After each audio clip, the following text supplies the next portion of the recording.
Hello friend, अस्सलाम वालेकुम and welcome to जानी स्टूडियो। दोस्तों, एक अंदाजे के मुताबिक हमारी दुनिया में 10 लाख अरब से भी ज्यादा चींटियां मौजूद हैं। इन नन्हे कीड़ों की तादाद इतनी ज्यादा है कि दुनिया में सारी चींटियों का वजन किया जाए तो इनका वजन दुनिया के तमाम इंसानों जितना ही होगा। चींटियां दुनिया के हर कोने में पाई जाती है सिवाय अंटार्कटिका के, जहाँ हर तरफ बर्फ मौजूद है। दुनिया में इस वक्त चींटियों की 16,000 मुख्तलिफ अक़साम है। जमीन हो या दरख्त हो, हर जगह चींटियों की एक फौज मौजूद है। ये मुख्तलिफ रंगों और साइजेज में होती है, लेकिन अल्लाह ताला ने चींटियों का एक ऐसा निज़ाम बनाया हुआ है जो आपको हैरान कर देगा। दोस्तों, चींटियां हम इंसानों की तरह एक दूसरे के साथ मिलकर रहती है।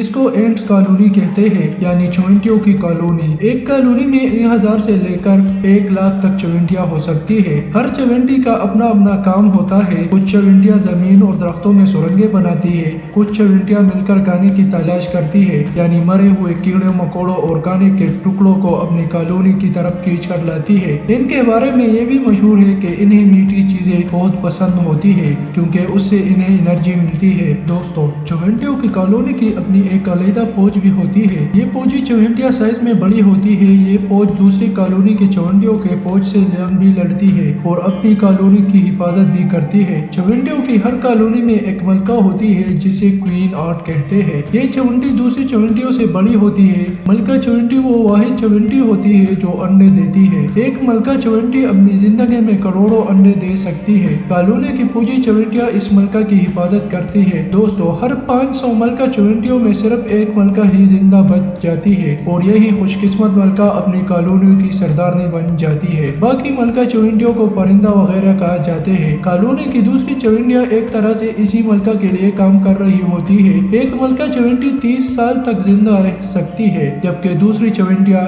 1 से 3 साल तक जिंदा रहती है। दोस्तों, अब सवाल यह है कि चींटियां एक दूसरे से बात कैसे करती है? क्या इनकी कोई खास जुबान होती है? यह सवाल साइंस के लिए एक मिस्ट्री बना रहा था, लेकिन आज हमें पता है कि चींटियां मुख्तलिफ तरह से एक दूसरे को पैगाम देती है। जैसा कि चींटी चलते हुए अपने साथ एक केमिकल गिराती है, चींटियां इसी केमिकल को सेंस करके एक दूसरे के पीछे चलती है और यूं ये एक लाइन में चलकर खाने की तलाश कर लेती है। तब ही आपने देखा होगा कि चींटियां अक्सर एक लाइन बनाकर चल रही होती है। कुछ चींटियां एक दूसरे को टच करके भी कम्युनिकेट करती है। ये अल्लाह ताला की कुदरत है कि इतने नन्हे कीड़ों का भी अपना एक निजाम चल रहा होता है। दोस्तों, बात चींटियों की घर की जाए तो चींटियां अपना घर जमीन के अंदर और दरख्तों में भी बना सकती है। चींटियों की कॉलोनी में कुछ चींटियां जमीन में और दरख्तों में सुरंगें बनाती है।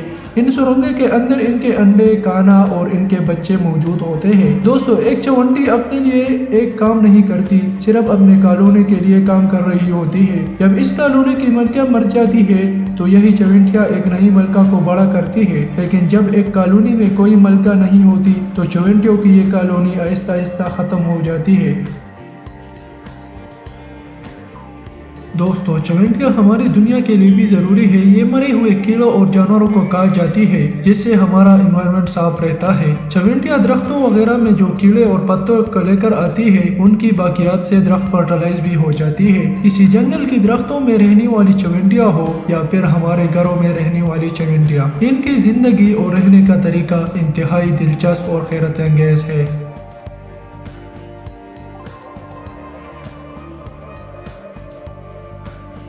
दोस्तों, अगर आपको हमारी वीडियो अच्छी लगी हो तो वीडियो को लाइक और चैनल को सब्सक्राइब करें, ताकि ऐसी इंटरेस्टिंग वीडियोस आपको फ्यूचर में भी मिलती रहे। मिलते हैं अगली वीडियो में, जब तक के लिए अल्लाह हाफिज।